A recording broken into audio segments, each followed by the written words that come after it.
Two huge tests ahead, Dortmund in the Champions League, always a tactical battle, and Bayern in the Bundesliga, a clash of giants. Momentum is with us, but there's a match is will demand precision and resilience. Let's get stuck into it. Hello everyone and welcome to episode number 34 of Red Bull KloppBot here on Sean Does FM with Leipzig. I hope you're doing well and coming today. We're going to pick off pretty much straight off where we left things at the end of yesterday's episode. First up, we take on Borussia Dortmund in the Champions League before we go for the month, as well as take on Augsburg, and we'll come back from an international break and take on Bayern Munich in the Bundesliga. So if you're looking forward to those two games coming up in today's episode, then do remember to go down below, leave a thumbs up on the video, all that good YouTube algorithmic stuff. But yesterday, as you can see there over in the top right corner, 2 wins from 2, started off with a 2-1 win over Arsenal in the Champions League, backed up with a 2-0 win in the Bundesliga over Gladbach. So if you missed that one, I'll leave a link to it over in the top right corner to be fair in the 3 days since that last game. Does mean not much has changed off the back of that Gladbach game before we come back here to take on Borussia Dortmund. Couple of injuries that we are dealing with. Tellers Magno out with some sprained ankle ligaments, 12 days to 3 weeks. That happened quite late on in that Gladbach game after he came off the bench. So unfortunately, no Magno for this game, and also still Levi Colwill is out with a groin strain, but thankfully those are our only 2 injuries. Hopefully they'll also be the case off the back of this upcoming international break. And we take on Dortmund here, a team who also picked up a win on the opening day of the Champions League season. This was by 3-0 over Celtic, but around that their form in the Bundesliga actually not that great. They currently sit in 5th, 7 points behind us on the table. They've dropped points to teams like Holstein Kiel and Union Berlin, 2 teams who we've already beaten. Of course, we checked these guys out last season. Looks like their vice captain and captain, all that sort of stuff, key player, is very similar to what it was last year. So hopefully we can pick up a win over these guys and get off to a really good start in the Champions League, considering first game Arsenal, second game Dortmund. If we can pick up 2 wins from these first couple of games, that would be a very good start indeed before we should think we can continue to pick up the points in the next little stretch we have against teams like Midtjylland, as well as that Celtic team that Dortmund did beat. But I think that's all we need to run through before we get stuck into the first game of today's episode. Both of these at home, so no KloppBot's hotspots needed for this one. Hopefully can make it 2 wins from 2 in the UCL against Dortmund. And here are the team sheets for our second game here in the Champions League. An all-German clash. Obviously, Udrago comes in at left wing with that Magno injury, but also Kudus and Sesko are a little bit injury prone. So we've got Nusa at right wing and Marban up top. So a couple of changes, but hopefully we can handle that with a stronger squad, it feels like, than what we had here last season. There are Dortmund. They're going with a 4-2-3-1, including Julian Brandt in central attacking midfield, but hopefully can keep on top of these guys nice and early in the season, both in the Champions League as well as the Bundesliga, because so far domestically they've looked a little bit average. Hopefully at home here we can pick up 3 more points and get off to a really nice start here in the Champions League and what looked like a couple of tricky games to start things off. And we go forward to the 15-minute mark for the first highlight of this game. A corner hit in our favour going near post, and Oosterwolde will head that one home for his first goal this season so far. Definitely be on the front foot in this game. I think it's 4 shots to none, but that's our first one on target. And thankfully Oosterwolde can put that one away at the near post. Usually you'd think it would be Sesko, but thankfully our left back pops up there with a goal and gives us a 1-0 lead. And we have to wait until just shy of the half-hour mark for the next highlight in this game. It's a throw-in here again for us, but close to the halfway line. Dortmund definitely coming back into this game in terms of stats, getting a few more shots off the back of that opening goal. We did score, but so far they've had little of the ball in these couple of highlights that we have seen. We try and get something going here down our right-hand side. Nusa gets that ball back there from Martel. Now it's Marhilo there down our right-hand side. He finds Nusa. That pass does get blocked out, so Dortmund here with a chance to make their way out from back. Don't do a good job of Drago. Gets in behind, tries to put that one top left corner. Unfortunately, that one is just a little bit high and a little bit wide. Still on the front foot, but not by as much as we have been in some previous games, but 1 goal in front. And we're just about to make our way here into 2 minutes of added time in the first half of our second game of the Champions League. Dortmund again coming back at us there just before half-time. Now the stats actually very even, but thankfully that corner, that near post one that Oosterwolde did put away, does mean we take a 1-0 lead into half-time. Looking at player ratings, no one out there is going that poorly either. So I think for now we can just leave this team out there for the second half doing a decent job, even with a couple of rotation players in this team up front. Hopefully can hold on to this lead and pick up 6 points from our first 2 Champions League games. And we don't have to wait too long into the second half of the first highlight, but this time it's Dortmund here on the ball at the 56-minute mark. Reina there makes his way down the left-hand side, pulls that one back there tries to find Julian Brandt. Thankfully, Drago did get that ball, but loose touch means that Dortmund do get that one back. Young Kudo with a long range effort. I think Restiers did try and pull off a save, but thankfully it goes over the crossbar, and we still have a 1-0 lead, but now it's time for us here to make our first sub. Nooses down to a red heart, so Kudus can come off the bench, still at 1-0 in front.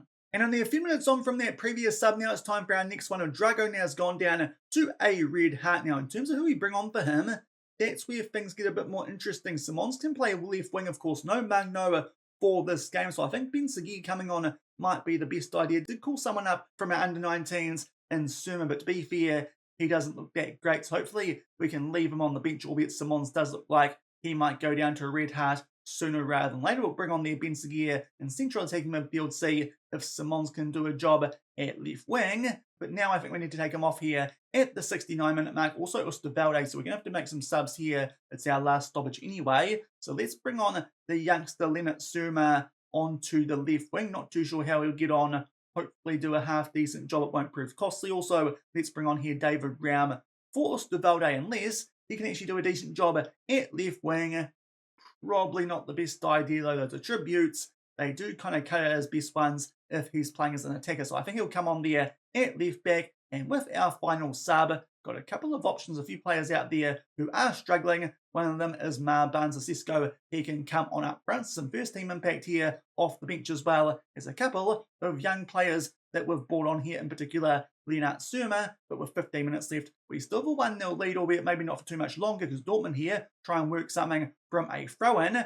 And that's a pretty poor clearance, that one from Aljif Almar. So Dortmund here do get the ball back, but thankfully good work there from Cisco tracking back to hit that one down to Ben Seguí, but Jonathan Tah there with a good foot in to get that ball back for the black and yellow. Now Ben Sabani there, he gets the ball down left-hand side. Adeyemi links up nicely with Emre Can. Good tackle, but they get it back in Kudo there in a ton of space, but thankfully he misses the target. Quite fortunately, still a goal in front. And just making our way into the last 10 minutes of this game, and considering it's a Champions League one, I think it's a good idea here to start time wasting and try and hold on for these 3 points. As I said a few times now, this would be a really good start to this competition, considering these are two of the toughest fixtures that we're going to get. First up, if we can grab 6 points, that would be big and rough. To pick of that, there is a free kick. Almas can't find someone, but the ball goes back out to him. Unfortunately, though, that shot goes well and truly over the crossbar. So still, only 1-0 in front. Will be a few minutes later. There's a throw for us here inside the final third. Malhiro tries to float that one far post. To be fair, nowhere near Surma, but he tracks back nicely to get that ball back for us there. Does the youngster, not that much potential, but will do a job while Magno is injured, especially because we couldn't register pars for the Champions League. Now, Ben Seguí plays out to Kudus. Loose touch, though, to Dortmund. They get back on the ball. If they can score here, they'll be right back in this game. And to be fair, that's some decent short pass and get them going here on the counter-attack. Prady will find Adeyemi, who looked like he was offside. I'm pretty sure the assistant referee has put his flag up late. Hopefully that's the case anyway. Otherwise, that's a bit of a heartbreaker late. One of the few times that Dortmund have been on the attack in this game. And thankfully, that goal was disallowed as Marseille are thumping Dynamo Kiev in one of the other games. But indeed, Prady there probably just need to hold the ball a bit longer, while Adeyemi did get back on side. Stats-wise, this game actually a bit more even than most we've played so far this season, and Dortmund actually do have the better XG, which is a bit surprising. But highlight for us here, and Ben Seguí gets taken out from behind from Benzabini. It looks like that might be a straight red card, and that probably brings this one to an end as a competitive affair. 1-0 in front, and now against 10 men. So you think that will do it for this game. We'll make our way now deep into 4 minutes of added time. As Celtic are beating Newcastle. That's surprising, but a free kick there that was done by the goalkeeper for Dortmund. Get the ball back here, and now Surma can look to square this one for Benjamin Sesko, and he will. So an assist there for our young left winger. To be fair, might have been helped out there by the fact that we're now playing against 10 men, but still, that's pretty good work there from someone with not too much ability compared to the remainder of our squad. Just kind of to use him with that Magno injury for this Champions League game. Thankfully, he'll find Sesko, who comes off the bench and picks up a goal, and that will definitely put this one to bed. That late red card had a bit of an influence on that game. Up until then, it was quite even, but I'm not too sure if Dortmund would have overturned that 1-0 deficit anyway, thanks to that early goal that Osterwalde did score. So that is a really good start for us now in the Champions League wins over both Arsenal away and Borussia Dortmund at home. Hopefully that means we can take some points off them in the Bundesliga this season. So I'll just go forward and see who got man of the match in that game. It was actually Surma off of the bench. So good work there from the young 17-year-old. Can see there current ability, to be fair, not quite as bad as I thought it was. He'll do a decent job in the Champions League while Magno is out. Hopefully not for too much longer, considering got a month-long gap off the back of an Augsburg game that we are about to play off camera before we come back and take on Bayern Munich. But for now, we make our way well inside of that top 8. You'll notice too that Bayern Munich have not got off to a very good start. They lost their game on the opening match day away at PSG, so they are playing catch-up both in the Bundesliga as well as the Champions League. In Dortmund, that's their first defeat in this competition as we beat them 2-0. And we're back about a month off the back of that Dortmund game and also an international break. But before then, had one more game in the Bundesliga, and it was this one where we did take on Augsburg. Got off to a hot start there straight from the kickoff, and Cisco back in the team for this one, no longer on a heavy workload. He scored nicely and got himself onto a hat-trick there just 5 minutes in as he put that one away. A few minutes later, Mohamed Kudus with a free kick, a really good one, that one into the top left corner. So 3-0 up there at halftime. Off the back of that, then Xavi got played in there. It's a lovely chip over the assist from Cisco. That's his first goal here at RB Leipzig. And just to round things off with about 10 minutes left, Cisco, he completed his hat-trick. So a really nice 5-0 win for us there over an Augsburg team who were up in 4th on the table at that stage. We continued the good form here early stages at RB Leipzig. The only downside, Ojulago got injured late in the first half. So alongside that injury that Talles Magno was carrying, that was a bit of a concern. But to be fair, quite a good time for the international break or 2 week one. So a nice big gap here in the Bundesliga for those guys to recover from their injuries. But what that means for the table is we go into this clash against Bayern Munich, 4 points ahead of them because they dropped points again with a draw away at Hoffenheim. So they've just dropped a few points early in the season. If we can beat them here, that would be a really big advantage, even at this early stage of the season. 7 points clear above those guys. Dortmund as well are really struggling in the Bundesliga. They suffer a 2-1 defeat to Augsburg, and before then, on that previous match day, they were beaten 4-0 by Gladbach. So Dortmund off to a bit of a stinker here in the Bundesliga, especially off the back of that loss that they suffered in the Champions League. But we are kind of flying here currently at RB Leipzig, and thankfully, because of the international break, a couple of those players who were injured before it have come back from injuries, in particular Talles Magno, also Antonio Nusa. He picked one up. I think that wasn't training, but unfortunately, a couple of other injuries that we are dealing with. Udrago, he's out for one more day with that injury that he picked up in that Augsburg game, but a few others that actually do impact our first team. One of them doesn't, to be fair. That's Hugo Sakai, a calf strain,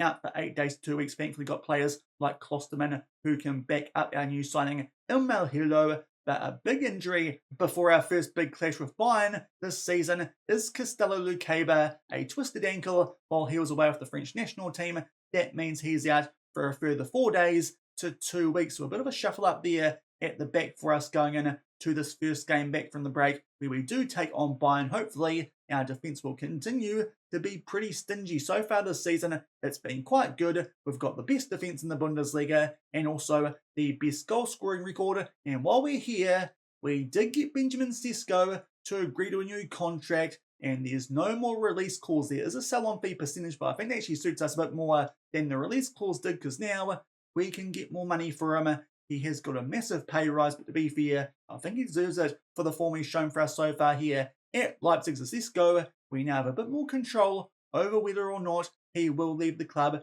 if a big one does come after him. I think it was Newcastle who were the most interested, but thankfully they'll now have to pay a bit more, especially mid-season, if they want to take him off of our hands. But now time for a big clash here in the Bundesliga. As I said, we take on a Bayern team who are struggling just a little bit. Last season, just like Dortmund, took a draw off these guys when we did take them on. In terms of the Champions League, they lost to PSG and backed it up with a draw against Lazio. So that's not too good a form so far for Bayern Munich. If we can beat them here, that might put them slightly in the mud. But to be fair, before the break, did look like they might be getting back in form with a 4-2 win over Mainz. Still got pretty much the same personnel and manager as they had last season. Company Kane, Kim Min-jae and Musiala is their key player, albeit he also got injured during the international break, just like Lucaba, and he's out for a bit longer, 6 weeks to 9 weeks. No Musiala here or Bayern in this clash. Both teams are missing one of their key players. To be fair,